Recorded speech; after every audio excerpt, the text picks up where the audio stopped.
Hello, everybody. Welcome to OSE Can You See on May 30th, 2018.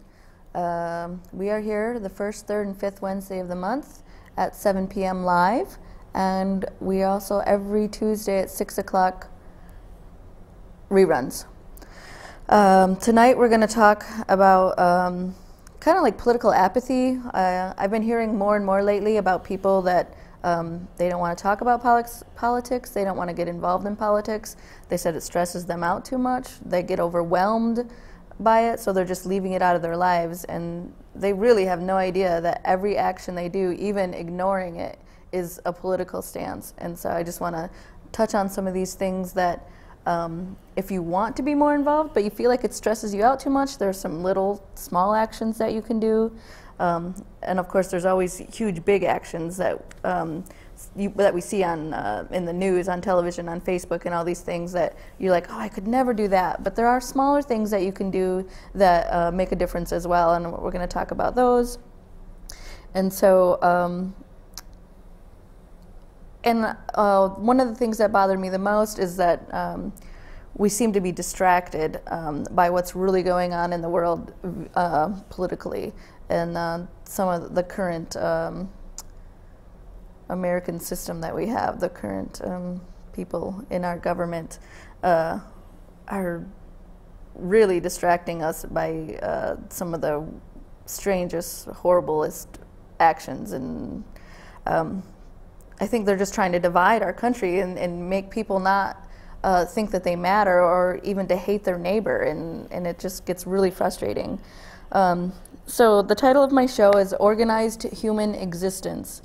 And what I think we need to think about mostly, rather than dividing the country, is what do we have in common?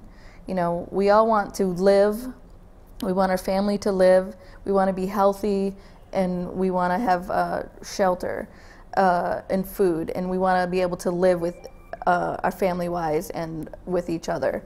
That's all we really want, but we seem to have different reasons why, or different how are we going to get to this situation where how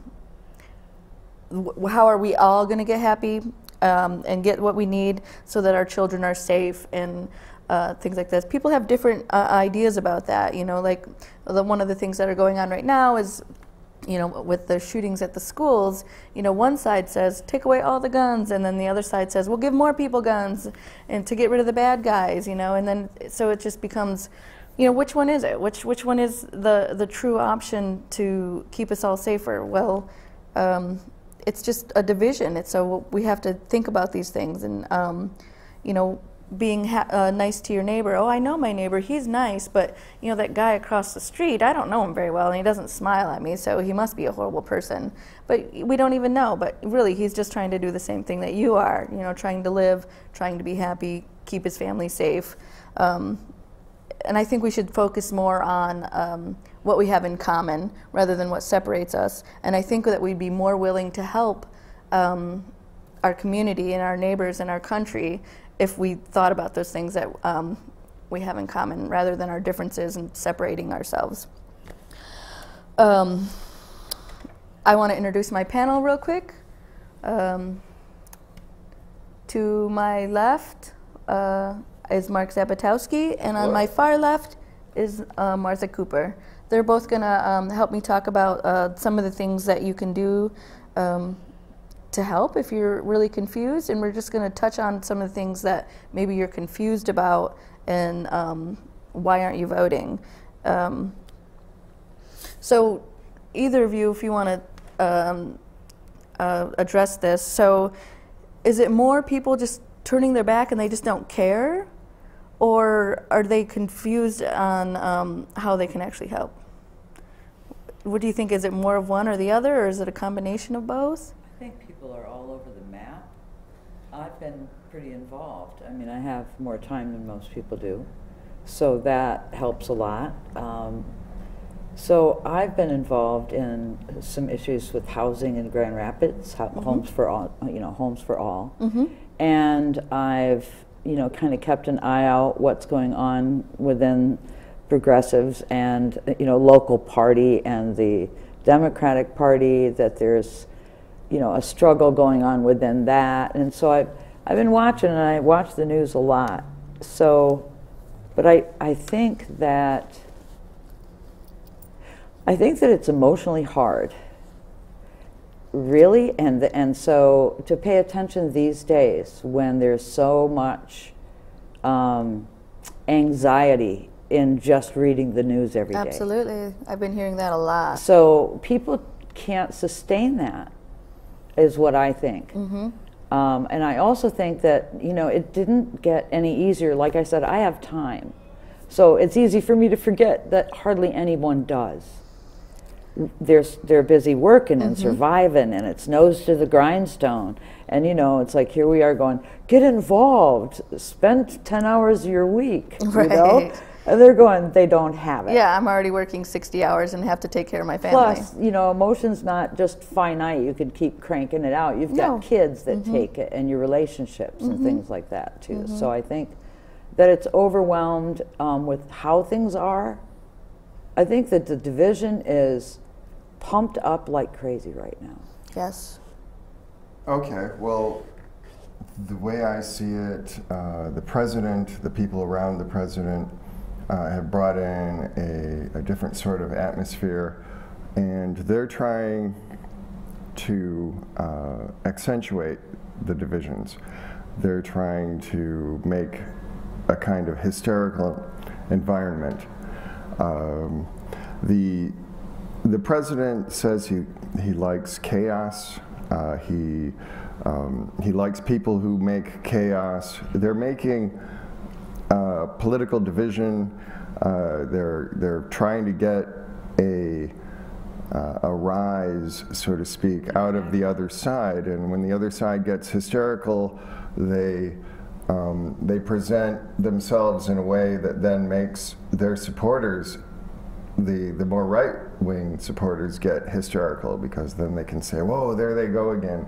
And it creates a situation where anything he does that riles them is immediately believed. You know, there's no discernment. And what is that? You know, it doesn't seem like there's critical thinking. It's just an emotional wind. It's almost like, why didn't he quit campaigning? Because he needs it and they need it. Well, it keeps this, you know, like whatever is presented, it's the way he says it is. And so when you've got chaos going on, then it makes it so that, you know, there's really, it's just glomming onto something. It's not thought out. His people around him talk about a kind of meta-truth. They don't care if Trump lies a lot or if the things he's saying are not factual, because a lot of his supporters are saying that he is touching deeper truth of the way his supporters feel, and it's about their prejudices. You know, it's part of it. And so the more he does this kind of thing and causes these reactions, the more his supporters support this sort of fascistic formula that he has. It's a lot like Hitler and the Nazis. Very like and they know that. And so it worked. So when people react to that, they have to understand that that's part of what's going on. I think that's actually why the apathy is so dangerous, is because, well, NPR, I tend to listen to NPR a lot in the mornings. It's just something I do, and so that's a major news source for me. I get some things off the internet too, but anyway, NPR said that in the McCarthy period, say in 1954, 12% of people in the U.S. had fascistic leanings and were narrow-minded, intolerant, whatever. And by the same measures that they were using at that time, taking the poll today, it's 36% of Americans. So those are basically the white Americans, and in a shrinking demographic group, and especially the white men are a lot like that. And so this is when it comes to very, media, very dangerous thing. Okay, this is dangerous. But when it comes to media, one of the things that occurred to me when you were telling those dates was, what happened to our media in that amount of time? And what happened was Fox News and Rush Limbaugh. And before that, the And deregulation. it was a splintered the media too. total narrative shift. Okay, when there was no more, you had to be at least honest. So a lot of people, even after the whole "you had to be at least honest" went out of there, Correct. Everybody was thinking they can't say that if it's not true, because that's just how it had always been. It does seem And- like always opinion news now. We don't hear much fact. It's they pick a topic and then they analyze it rather than. Well, there is an awful lot of analyzing news. How else do you say what we something do, all day actually. long, right? We you know? we do news analysis. Yeah, so we're we doing are news opinion analysis news. now, right? Of course. Sure. But I also feel like, for me, it's like read a lot of different stuff from different sources and, you know, compare, because a lot of it now is just one person puts out a story and all the rest of them put out the same It's story. regurgitated over and Yeah. over. So it, you know, it does help to use different, and still it's like you have to read between the lines. Like knowing it took me forever, but it became very clear in this last year especially because of that wider and wider division of thought and ideas about things. It became really much easier to tell. I've always read or consumed news. What do they want me to think? So that I could then make up my mind. I would get as much information as I could, but it was always like, what do they want me to think? Because Sure. I realized that they're giving this stuff out there like it's truth, and it's far from it. Now we've got, though, a president that is making out like everything is a conspiracy theory, and I mean, he is pumping as much false news as he can. Well, and To he's- discredit it, so And that we, obviously, it doesn't matter if he lies to the American people. Well, and Nothing will happen if you lie bald-faced to the he American doesn't people. have much to lose, because unless he continues to control or get more power over the situation, he could end up impeached, imprisoned, you know, shot as a traitor, whatever. I because almost feel he's like some kind of Russian agent, even. You know, I don't think that that's all that far-fetched. There are people who've written books about the fact that the Russians groomed him for years, starting in the early 80s. They said, look, he's a blowhard, he's an alcoholic, he's, what else is he? He's got this tremendous ego that you can, easily you can manipulated. pump. So he's got all these instabilities, plus he's got this huge ego. Let's bring him to Russia and give him the red carpet and groom him over the years, and eventually maybe we could use him. And they're using him now. They started using him. And he has all these contacts, the people all around him have all these Russian contacts. What the hell? I mean, and the Republicans don't want to look at it, because suddenly, rather than being nationalists, you know, I think what's happened is that they've really become fascists. They see him as a fascist leader, and they want fascism because the white people in a shrinking demographic are the core of the Republican Party, and they're going further and further to the right, I hate to say. And in that situation, they don't really believe in democracy. That's part of the poll that says that they don't. Huge. These 36% really don't believe in democracy anymore. The because racism is off the shelf. The whole immigration thing is all about racism. I remember, I'm old enough now to remember that the census came out with, wow, the Hispanic population is really going to overtake whites.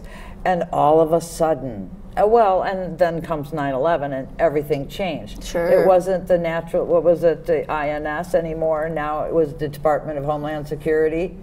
It was the Immigration and Naturalization Service. Yep. So anything service is gone. Really, these guys are eating us up. They don't care if we know it anymore.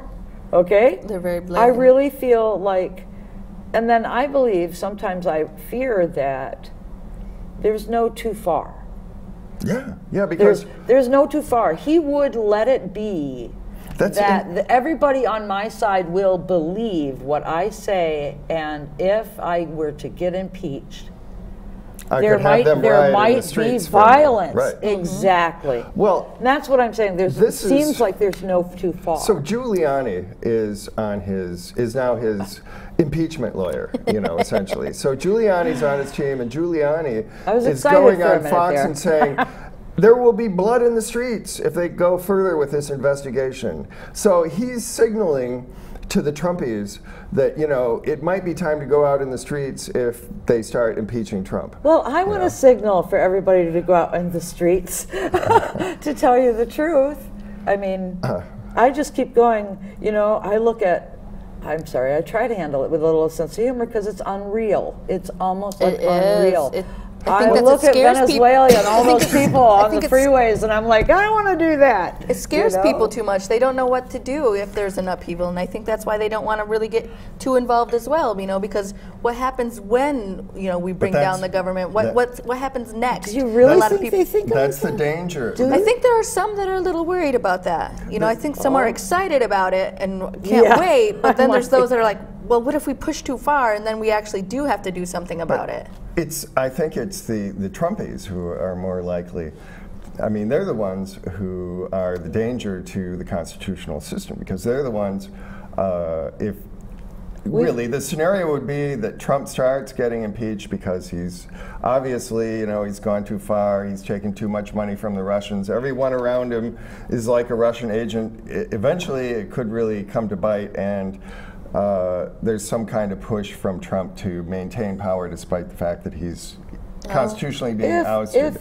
Now, the strange thing is that people, this is just one important point I have to get out, is that people like Trump and the current Republican leadership, again, because of the shrinking demographic and that in the near-term future, they won't be winning elections the way things are going. They need to downplay democracy. They need to get people to despise democracy. And so they have 36%, that 36% I mentioned from the NPR poll, have come to distrust democracy because Fox News tells them, oh, Congress can't work, oh, the left wing is always in the way. And the Republican parties in each of the states, and even the National Party, try to mess with the elections and gerrymander things to prevent democracy. So they're doing things to prevent black people and Hispanics from getting to the polls. They're doing things to make the polls not work, the machines not work, for the lines to be too long in the inner city areas. They come up with They're this, doing all these things because they're leaning in the non-democratic direction. And that's why we can't be apathetic, because people can't just say, oh, I'm disgusted. This is exactly what happened in Weimar Germany when Hitler was about to come to power. A lot of people said, oh, he's just a clown, just let it pass. It didn't. It didn't pass, and I think, unfortunately, you have a lot of the same dynamics working right now. And Trump is a Hitler admirer. Listen, he admires all the bad guys, right? Every one of them, right down to Mike Tyson. Come on. I mean, really? It's just Chew ridiculous. those ears off and spit them in their face, Yeah. That's the Trump motto. I kind of feel like there was something I saw that says something like 30% of the Germans were not for all this, and then there was 30% that just didn't want to deal with it, and there was 30% that agreed. So, and it's similar. I would say it's similar. I feel like we're really in that. I feel like we're really in that position. And when only that half poll says we are in that position. But when only half of our society is even voting. So if you want to divide the half that are voting, I mean, which 30% are we talking about? 30% of the people voting, or 30% of the people? Well, this is 30%. You know what I mean? Would support a fascism. Over 30%, according to NPR's poll, anyway, if it's to be believed, and I believe it actually. Well, and they're overrepresented in the white people. That voted for Trump. They're overrepresented in the white people, unfortunately, and they're way overrepresented in the white guys. I'm sorry to say. But and so 30% are really apathetic. I believe that, but persuadable, unfortunately. Well, that's what I'm saying. Way. So would it matter if we got people to be able to vote? I mean, are we talking 30% of the entire population or 30% of the voting population? The more people who vote, the better it would be, because as each year goes by, the demographics are shifting, and the white, unfortunately, a lot of the white people are leaning fascist. If you think about so it, if more people vote, then more minorities would be voting. How close are Michigan elections? And we've had gerrymandering for a long time. Oh, yeah. Okay, so Michigan's what happened notorious at this in point. Pennsylvania was they got a jump, and so this election, this primary that just happened in Pennsylvania, that was not affected by gerrymandering because the state, I believe it was the state Supreme Court or Supreme Court, I'm not sure which, said, no more of that partisan gerrymandering. They are U.S. Supreme Court. Right, and the U.S. Supreme Court is now taking it up on partisan, not just civil rights. But we were also having a lot of pushback from the Chamber of Commerce. Even Enbridge's money is trying to stop that ballot petition for anti-gerrymandering to actually get on the ballot in November. They're going to push it back as far as they can because they know that people are volunteering to run out and educate people on how to vote, because people don't show up because sometimes they don't know who Trump just got a very far right-wing judge in there, unfortunately. So things are likely to go pro-gerrymander because that's pro-Republican continuation. I have a really ridiculous story about how we know when and where to vote. When I lived downtown, which was either very affluent or very poor, and so where I had to vote was almost 2 miles away. No way. Yeah, I was on down Lafayette Street, and I lived right down. Walking. Yeah, it was down Lafayette Street, and then the other one, 2 different places for depending on what I was voting for. The other one was at Coy Elementary School, so that was a mile away, and the other one was 1.5 miles away. And I thought, okay, well, there really aren't any schools downtown, and they usually do these at schools, so now I get why maybe they were over there. And then my friend moved in over by your house. It's the corner of Wealthy and Eastern. They were voting downtown at Westminster Church. That's terrible. Do you know how far away that is from where they live? Wow. Yeah, that's a couple miles. Why couldn't I vote at Westminster Church that was 2 blocks away from my house? People say that, like these, I do. They have Republicans and Westminster Democrats. Church isn't 2 blocks from your house. They say it's not who votes, it's who counts the votes. Okay. So it makes a difference if you're driving or walking, though. There's so many ways that 2016 was messed with. I'm so serious. All of them are valid because all of them were going on. We had cheating in primaries. We had, Russia. I mean, we had everything. We had the voter suppression. We had, what was it? The something Analytica came out of. It was sharing everybody. It was just grabbing everybody's Facebook and your friends' information. Yeah, Cambridge Analytica. We had that. I mean, it was like stories since then. A Russian So front, I feel like this. Kind of, another one. If our elections are that close, and we've got gerrymandering on the ballot, it's going to take a while, but hopefully, I think that this gerrymandering petition would pass crazy. Yeah, I think it's very nonpartisan, and I think everyone would. But unfortunately, every time we seem to pass something through our petition drives and then having a referendum, during the whole process, then the Republicans come out and they pass a new law doing exactly the same thing. We voted like 3 times not to have the wolves hunted, and twice, 2 or 3 times they passed a law to do that. We voted to legalize medical marijuana, and they would pass another law. I can tell you this, is that one of the reasons they did the petition drive, and they've done a lot of homework. I don't think they went into it really stupid, because they came out. I went to something when they were still talking about it, before Voters Not Politicians formed and started really hunting signatures.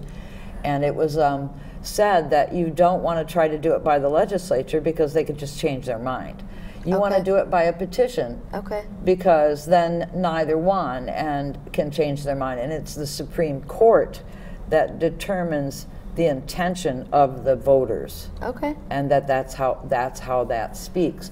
There's really clear redistricting and how it's going to get done. And that's why voters need more information, because my thinking is the more information they have, the more likely they are to vote.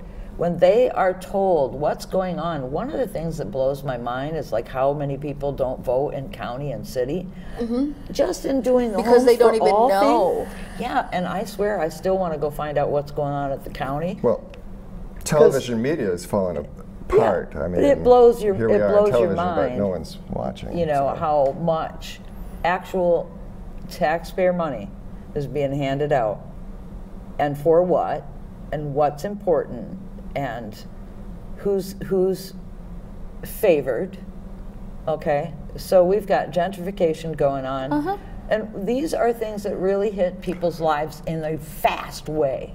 For sure. Okay, they're just going to raise all the fees in town, and if you ask me, that's kind of like, a different way of taxing people. Oh, absolutely. And that means that I will pay more than somebody with big. There's a super good chance that I won't be here in a year because I'll be pushed out of town. I mean, I know that looks like it's right on the horizon. Not this time. We are taking on at least the application fees because currently everything is very for the landlords. Oh, yes. You pay big money per person in your household to be screened. They don't show you the screening. They don't tell you what service. They don't tell you why you didn't get it. Nope. And they keep the money. Yep. There was one man, we've been doing some canvassing because we're trying to educate and involve neighbors.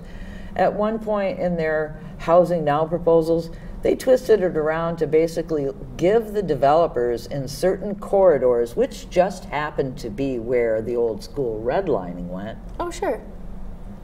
full permission to do whatever they wanted without fees to the city and any input from and neighbors. They put it in the name of progress that when they do this, it'll bring more business to the area and more people will want to live there, and then it'll bring more money into the area. And that's what they gonna do look it in like the name Wealthy of. Street. Yeah. So I get up at the city commission because, folks, here's some great ideas for you. You can go to your city commission. You've got 3 minutes to speak whatever's on your heart and mind about any issue that's involved with the city and the voter. You have 2 representatives there, a mayor and a commissioner. One of the things that we can do, even simple things, is get a piece of Post-it note and stick your representative and your state representative's number. Stick it on a mirror or the side of the fridge, and when you watch what's been going on, even if you're not on Facebook and don't have a computer, because when I was on Facebook, I saw stuff out there that's being shared like crazy to call up the guy that's in charge of all of those missing immigrant children. Oh, yes. Okay? And so people are just doing that. And so it actually does matter. Well, I think because they know that, they almost know that anybody that bothers to call is going to be voting and is going to get other people to correct. vote. If you're that involved about making a call to any of, then they know that you're probably going to vote. You're going to be active about it. And too. I think we need to, not just our representative, we could start, call our mayor, talk to her about it, what's going on with things in this country, housing in the Grand Rapids. And, then you can go up to, a representative and our senator and our governor, talk to, most of us yell are at all of them. We've read the media that we're going to read, and it's now 11 p.m. Their answering machine does not care. Call at 11, call at 2 a.m. You'll be saying, this is so-and-so, and this is my number. Here's where I live, and this is what I think. You don't have to be perfect or write a script. Just come right off the top and tell them what's up. And then, it's kind of like people, I think, feel like they're being done to, rather than this idea of, we have to get control of this. We have to be in charge. Get what you want out of it. If you don't show up and vote, you've got it's not you can't complain, because people will, but you've got no being in charge. In order for us to tip it as close as things are, even with gerrymandering, we just have to have turnout. They're terrified in Michigan that the legalization of marijuana will be on that November ballot. And it's because of who it's likely to draw to vote, which is likely more people, for one, and that right there could do them in. Yep. Just more people. A total of something like, 20,000 votes in Michigan tipped the state. and without for Trump. it was less. Less. Well, It was Yeah, it actually wasn't- 11. I think it was 11,000 okay. in the whole state. Wow. But So there you go. I don't know that much. I still wonder if gerrymandering had anything to do with it. But Well, I think the thing that really disturbed me was the Green Party candidate, whose name I forget, the woman doctor. Anyway, she asked for a recount, and I think anyone should be able to ask for a recount, and she was paying for it. Then the Republicans got together and stopped it simply because that could have been it. Yeah, they it could have they been, said, "Oh, because she it has was no too chance close." to win." That wasn't the point. She didn't want Trump to be president because she's a citizen. She had a right to not have Trump be president if he wasn't really elected. And I think it's a tried to very make good her- chance they that he were- was not elected. And Michigan is, the place where that happened. It could have happened in other places no, too. it did. It did. It did. And the thing that I knew was that the amount that she lost by, it wasn't because of Stein. Okay, there were other reasons. That's the But thing. Everybody I has, think- this is the one thing. Well, no. It's always a lot. She or anyone should have had the right to ask for that Anyone. recount. I They were going to should have. pay for it. But they said she had no way of winning, but that wasn't the point. She wanted a is fair citizen. election. Thank you. Right, didn't want Well, after- Trump to win unfairly if that's what he did. And she had reason to believe that he, we all did. Machines, what was going on with the machines? Why were the lines really Well, by long the in certain time- places and not in other By places? the time Hillary got done cheating in the Yes, Democratic Hillary. primary, no one believed anything anymore. That it was like, it was a free for all. It was a free for all disgrace. all So, across yeah. the country. Hillary, maybe she should have been shot for what happened in New York City. There were 140,000 people in Queens whose votes were It discounted. was more than that. That was just Queens. It was like One borough, 300,000 300,000 in the whole state. So they went, they voted, and they were told, "Oh, you're a Republican." They were Democrats. So it was purged an completely, yeah. extreme corruption. And All so the way. yes, it wasn't just the Trump and the Republicans. It was a disgraceful election, and I do blame Hillary for Trump. Let's take a lot of step ways. back almost 20 years and talk about the 2000 election. How that was all messed up. What happened between 2000 and 2018 where we were mad about the voting system then? 2001. What is it? 2000 when we had hanging chads and Al Gore Well, then won. 9/11. Yeah. It was 9/11. So Yeah. everyone Before or forgot. after? Let me tell you something the else. 2000 election, right before 9/11 happened. Oh, okay. So, Yeah. so that's 9/11 distracted us. We were all pissed off about the election because everyone would say George W. stole the election. He bought it popular from vote. Jeb was bought it in stolen. Florida. There were 30,000 black people who were not, whose votes were thrown out in Florida because Those are just the ones we know about. Yes, Jeb Bush's brother, who was the governor of, Jeb Bush, the governor of Florida, on behalf of his brother who was running for president, had the whole state of Florida send its voters' records to Texas, where a Texas company purposely Also ran Republican. all of the data on the voters and found out that there were black voters who had certain names like Washington and Jefferson and all sorts of common names. That same thing went on. But I'm just saying, in Florida, that wiped out 30,000 votes, and so they purposely threw out all those votes that had the same name, and they said, "Oops, we goofed. Who would have thought?" Well, they knew exactly what they were doing, and that alone threw the election. But they're still doing it today. So Only why now we're just doing it 20 ways instead of the one. Yeah. So what happened? Why did we forget? It's this show that they keep putting on for us. 9/11 happened, and now we're totally distracted about the voting system, and then all of a sudden it's happening again. It's not a big surprise because it was never resolved. Well, every time Trump goes out and he goes, "Oh, little rocket man," or "Oh, liars, rapists, thieves," some of them good people, I'm sure, he's making a big explosion over his head, and people go and they get mad over that, and Yes. they start forgetting larger issues. Yes. Those are his appealing to racism and all this stuff. Well, it's like it he can't works stop for hating him. Hillary, and she's long gone. Yes. You know, I'm like, oh my gosh, lock her up. Hey, get a new line. You know. Look at what happened the day before 9/11. It's on videotape. I've shown it on this show before. Donald Rumsfeld, Secretary of Defense, on 9/10 of that year, the day before 9/11, had a news conference, and he said, "Oops, $3 trillion is missing from the Pentagon budget over the past 6 years, whatever." Yeah, don't even know. And people said, "What? You know, this is only a $14 trillion economy. How can $3 trillion vanish?"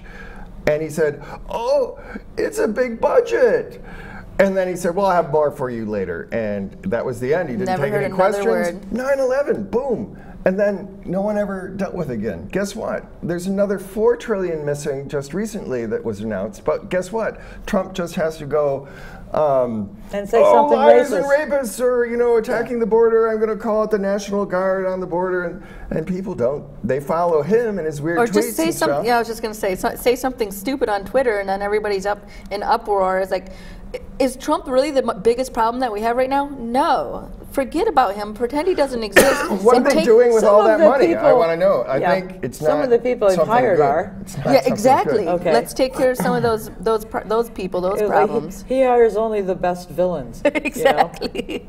So I think one And of he the admires Putin, that guy. What really what a guy. bothers me is that sometimes even I'm a news junkie, I'm hardcore. I'll go look and I'll see a headline and I'll be, I don't think I can read that right now. I'll come back to that. Yeah, I later. do. I bookmark a lot of stuff to read later. They- Because they I just depend on can't. that. I'm like, my God, The people who are doing bad things to us depend on our fatigue. So That's you just have exactly to the realize It's hard to way keep it up. feels. It really is. It's in You our called vital ask me to do interest the show and I'm to struggle with this. It's in our vital interest because if we don't, I know. there I are think people that's who are exactly going right. to turn off our lives, I'm afraid. I mean, because our lives are not worthwhile to the powers that be anymore. They don't need all these people. No, Maybe They they don't want need any their housing supporters to go out in the streets to protect Trump or something. But basically, they transferred the whole economy to other places, and they don't need the elite powers, the money powers, have established themselves throughout the world, and really they don't need the American people anymore. So we have It's to worry getting about to the this. point. We have No, to worry really, about it's this. true. I start thinking about, we still have the 13th Amendment. We're going to throw a whole lot of immigrants out of this country. And we won't have enough That's a labor. great distraction. No, I mean, that seriously, becomes a conflict seriously, that when I works think in Trump's about, when you interest. start thinking about fascism and the march of Yeah, it, yeah. so then I start, no, really, and I am not like It's a conspiracy real issue, but theory it prone. itself becomes But a I've distraction. also sat there and watched where, a father or a mother goes to jail and they work and they get nothing and no money goes to their children Right. from the person that's making all the profit. So it shows you that there's no care at all for the people. They're just something for the machine to eat up. Mm-hmm. So we're just redesigning a different people to eat. It's gonna Absolutely. be, listen, whiteys, it's gonna be us. It's already us. It's already right? all of us. Really? I have a great example of how it's to simplify this in economic standards.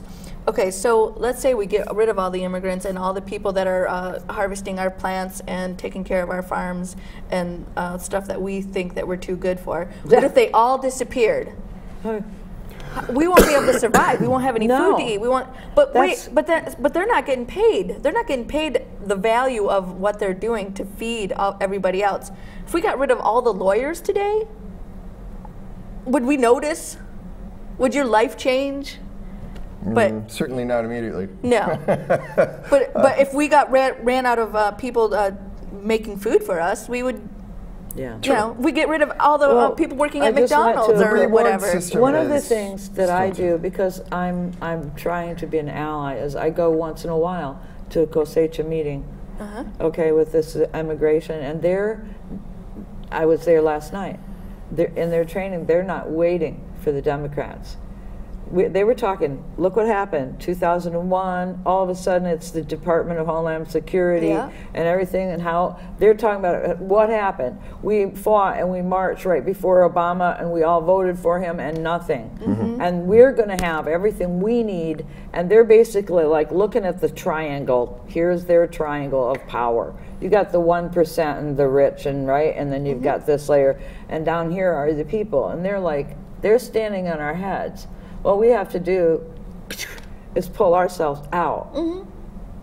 Because if we go on strike, okay, that's what I was getting at. If we pull our kids out of the school system, because they had to call a snow day, you know, because they pulled the kids out. They didn't have enough kids to teach. The amount of money, everybody's got this. We also have to correct narrative.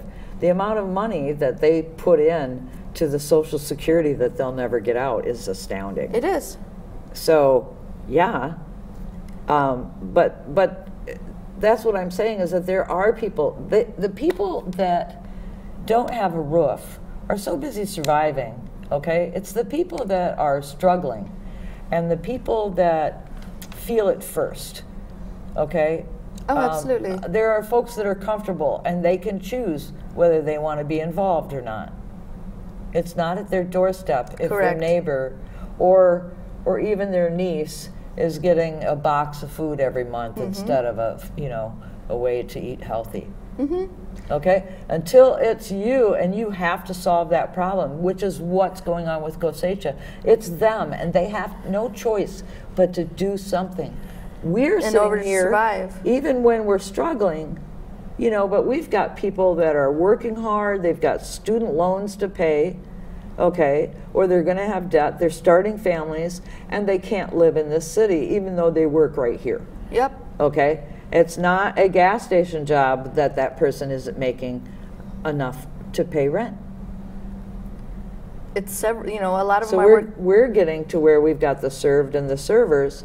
And so at what point do people get up? When they're uncomfortable? Mostly, and maybe that's why they don't want to know what the news is saying, because I'll be uncomfortable. And I may have to do something. That's what I see exactly. I mean, that's always going to be part of it. And some people are just flat out overwhelmed or sick, or, you know, but that's why we're not educated enough. That's why I say, even to understand what's going on. If you're willing to look, it's almost like I want to remind people this is our country, and we have to be responsible at some point. We can say it's messed up, and we'd be right, and then. Yeah, you know, it's like, so you have a messy house, you go clean it up. And then, because if we're going to really stick our heads in the sand, someday they're coming for you. All right? Right, the big, when you the big lawnmower will come and chop off that head sticking up. We've let this racism go on, and it wasn't ours until, you know, now we see it, we're aware of it, it's not, you know, hard to, I mean, and if we don't get up, it's kind of like. Well, this racism, this new Trump racism especially, is the sharp. Well, I'm saying that there's a new sharp edge to it that is Trump and his supporters, and now they're, you know, staring at you know, minority people on the streets and saying stuff out of cars. That's the calling people. That's the sharp emerging edge of a real fascism. That's a danger to everyone. I know that. I mean, certainly a danger to me. You know. Because I like to speak my mind, and you know that does not work. And once you have a full-blown fascism, you're not going to have that opportunity anymore, and it becomes dangerous. No, really, I know it. It does become dangerous. So that's a reason. Not to say, oh, I'm just so tired now of the whole thing, and you know, for my own peace of mind, I've just got to, you know, go to the beach, hearing that over and over. You know, and you know, just mellow out. You know, sometimes no, it's not the time to mellow out. Think, well, okay, I'll just hang back for a while, and then when it gets closer, I'll do something. It's getting close. Yeah, it's getting close. We do have, but I also want to say that there are some simple things that we can do. And I have one that I practice and that's called Double Martha's Vote. Okay. And I can't tell that other person how to vote, but I make a concerted effort to figure out who can I get to go with me to vote, or who can I take to vote. Yeah, if they don't have a ride. I know they did. That's my little. I took my cousin one year, and there was a woman, and she was going to have a hard time standing in line, but she actually wanted to go vote, so we took her down. And I think, just like I said, you know, and when you're involved in a group, think about it. I remember being involved in the Bernie group, and we were still campaigning for him. And I said, hey, everybody, let's double our size. Somebody bring somebody next time. Well, You know. I just wish we had other parties. I wish we had a real socialist alternative at this point. I mean, the closest we've had to it, I guess, was Bernie, and he was really illegally betrayed by the Democrats. So Certainly, I hope but that something like that's not they going made to an happen agreement, again. and there was no way that they kept their agreement, even with the people it was that voted in their blatantly party. Corrupt and illegal. But you know, Bernie wasn't the first guy like him that showed up in the Democratic Party. Okay, and we've had, I mean, we've had a Republican, Eisenhower, that certainly socked it to the rich. Okay. Well, so I just look, and I'm not saying I don't advocate for more parties, but how to get there from here when your hair's on fire? Because right now our hair's on fire. I would say Yeah. Eisenhower was the least Republican since himself. Since then, but you know, FDR has there is like huge daylight between FDR and say Obama. Yeah, all right? But even though Obama would like to think of himself as some kind of FDR. Well, what Exactly. people think and what they do, right? And really, that's where the distaste is from now. Is a lot of people, not just the immigrants, are going, "What did he do for us?" Well, here's something disturbing. We're all still in debt. We're all still, you know, there's been a recession every 12 years. That's part of the plan. Well, and Yeah. this, Regardless of you who's in remind power. me Seems that like. there's something going on right now, and this talk about Obama and FDR, and it reminds me of the Great Recession, which is, you know, takes its name sort of from the Great Depression. It was similar. It was like they kept calling it recession. But the thing is, I mean, it was a depression. I mean, it was severe enough. People lost but we homes are like that. actually, we had reforms. The Dodd-Frank reforms were put in place. Those are being taken apart. Absolutely. Right now. By Right now. Democrats too, thank you very much. Yes, it's all being taken apart, and it's because the elites want to have a feeding frenzy again, and they don't mind if they blow the whole thing up again because They already know who gets the rewards. the people who suffer will be the little people, and they will get bailed out. So I hate to tell you, but the Pope's already warning us. What did the Pope say? And The what- Pope. tell us what's I going saw on here. a story, and I was like, "Wow, man! I knew that I kind of liked that Pope for a Pope." But yeah, he was saying that it was immoral the way that the dividends and everything were doing the same thing that we did before in 2008. you mean And he credit was default swaps and bizarre derivatives he and said it is strange- unethical and it is going to cause great suffering. He said when that happened before, all of these derivatives, the so-called value, was more than the actual money on the planet. Yeah, in it was far more every- than the actual. But the people who caused the problem did not suffer from the problem. No. They But the lower gained. classes were devastated, and many people who had worked hard to put away savings all their lives lost it because they were put in these semi-privatized 401ks and stuff like that. Well, right and that's still now, the part case. of our fascism is coming out where they're attacking unions, okay, and they want to keep wages low. That's their favorite. And then let's also look and say, well, it's like, I'm sorry, I'm losing okay. my train of thought. The Pope, the fascism, But derivatives. what's going on is like every time that crashes, it's the people that are being told, save your money, invest, all these kind of stuff, and they have nothing. Yeah. And the money goes straight to the top. Absolutely. Well, you know, they think the Federal Reserve is there to be some kind of regulating force. No, it's the Federal Reserve is like the head of the feeding frenzy people who like all this kind of thing, and they harvest in, you know, all those savings, and these are people who do not suffer when the crash comes either. Well, what they want to do is they want to blame people, and it's sort of like, well, we're going to make you work for your Medicaid. That's what I'm saying about the narrative. And they're going to being remove able, your Medicaid, your Social Security. I mean, anything. It's like they're trying to. When we say divide, it's very obvious what's going on with race. But it is so huge what's going on with poverty, plain old poverty. You will not be out of debt in this Wealth country transfer. in 30. By the time you're 30, if you're going to try to have any kind of a life, you're already in debt. Yeah. Okay, that's a plan. So then they make you a slave and Student you have to loans. work. that woman was homeless and living in a motel room, and she was gone at work when her boyfriend beat her baby. And if you don't think that that's a death from poverty, It absolutely is. and that's going on right here in Grand Rapids. There's no place for Yes, anybody to live. because of the and they can't- gentrification and that's she out of can't control. she can't get a living wage. Where the hell is the daycare? Can't afford daycare. Okay, I said to the city commission, you know, babies She used to cry. have a house, It's what right? they do. Well, She had a house, I and- hope so, but I don't know how old the baby was. People are living there for a year. There was an old couple, one with a walker. Two of them had Social Security. This one of was them, the result of gentrification. This is people have no place to rent. Right. Where they Well, and were housing renting, prices have they gone are up as literally raising people's rent while they're still in there Yes. and doing it again.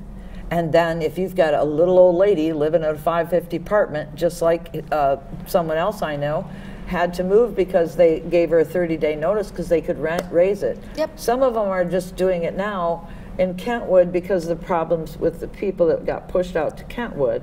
The ones that aren't living in what they call efficiencies with a mini fridge and a microwave. Right. Otherwise, it's a motel room. That's the same type of thing that little kid was in, and you've got a screaming baby. Where do you, right? Or maybe you have 3 children, and A lot you're of tension, pressure, no peace. I mean, people need a certain amount of space. And like you said, absolutely.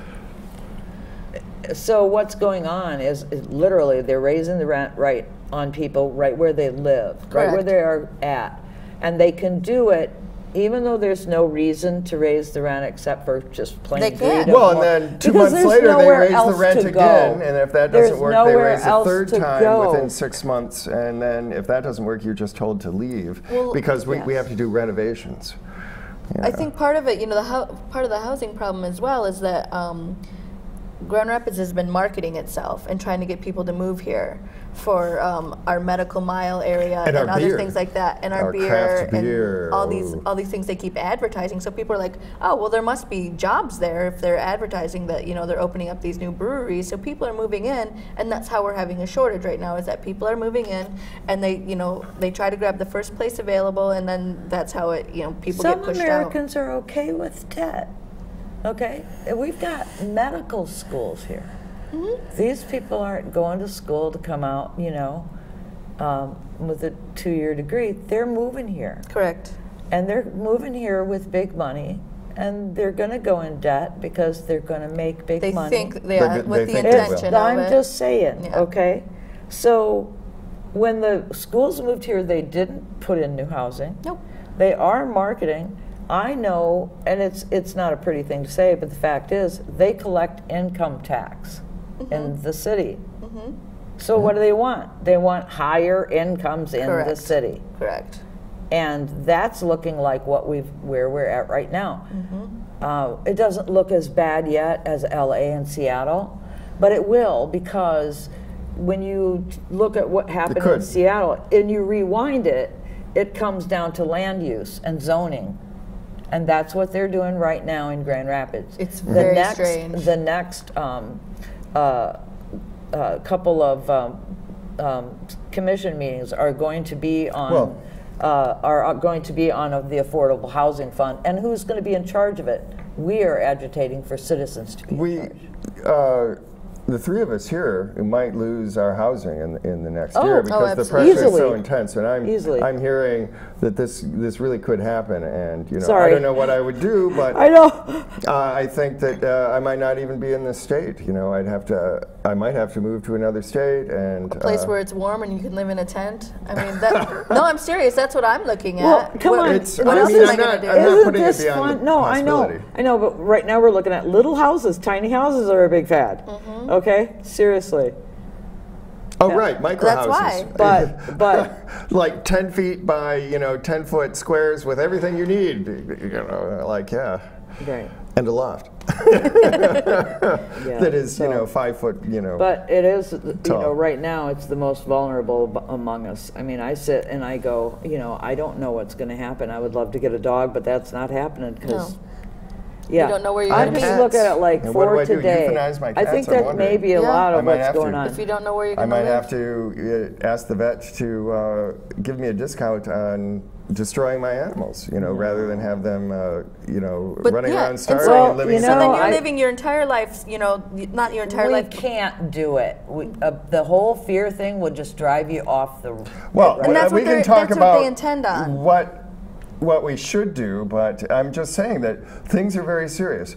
There's the march toward fascism, Yeah. and it's not. I mean, the fascism itself is not a distraction, but there are a lot of distractions That's huge. from it. Like even Trump's potential impeachment. I mean, that's very important, but even that in itself it could be considered a kind of distraction because people's real lives are threatened by the very fact that this economy does not need most of its people. And This is so true. people need to own that fact and begin to imagine a different kind of society, because as it is, the power structure is actively imagining a society without most of us. And it's frankly, dangerous I- because I'm in gonna history, say when that a happens, lot of people they think that's kill crazy. those people or find a way for them to die. And that's happened over and over again. I know. It could happen again. This does not. It's true. I have literally thought, well, what will we do when they don't need, when they don't need people? It's like there's. One of the things I wanted to bring up too was it's about a moral All right. issue. We got 1 minute left, so I'm going to wrap it up. Okay. Thank you both very much for speaking. But I want to thank our viewers for watching and listening to this, and I hope you got some good ideas. And maybe wake up a little bit and think about how you can help change your way of thinking, I guess, to help change. If you don't like what's going on around you, you can change it. When you were saying what you did the most, I wanted to say what I do the most. And what I do is I pay attention where I spend my dollars. Yes. I don't want to shop at Support Walmart Nestle, or right. any name brand big stores. I do everything as locally as I can possibly afford as much as possible, and try to help out my neighbors when they need it. Share as much as I can. yeah. 5 people don't have to have one shovel. They're not going to use it at the same time. I mean, right. we can just share one. That's I mean, right. that's just an example, but like a rototiller. You can everyone use it one day, Right. and then your buddy can use it the next That's day. I mean, it does help the economy a little Give bit when you're buying more rides, than right, one, but yeah. just help as many people as you I can. think that's really true. That's what I try to do, and I hope if that's something little you can do to help a society thrive, and that's why. Encourage each other too, big time. And let people know that you do care about them and that they do matter, and then they'll see themselves as value, and then they might be more willing to get out and vote or do something for the community and some such.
Oh no. Last time it was It 26. was over there. I'm sorry. It was set up. Oh, 26 shoot. cents, 26 was seconds it? off Yeah, last time I directed.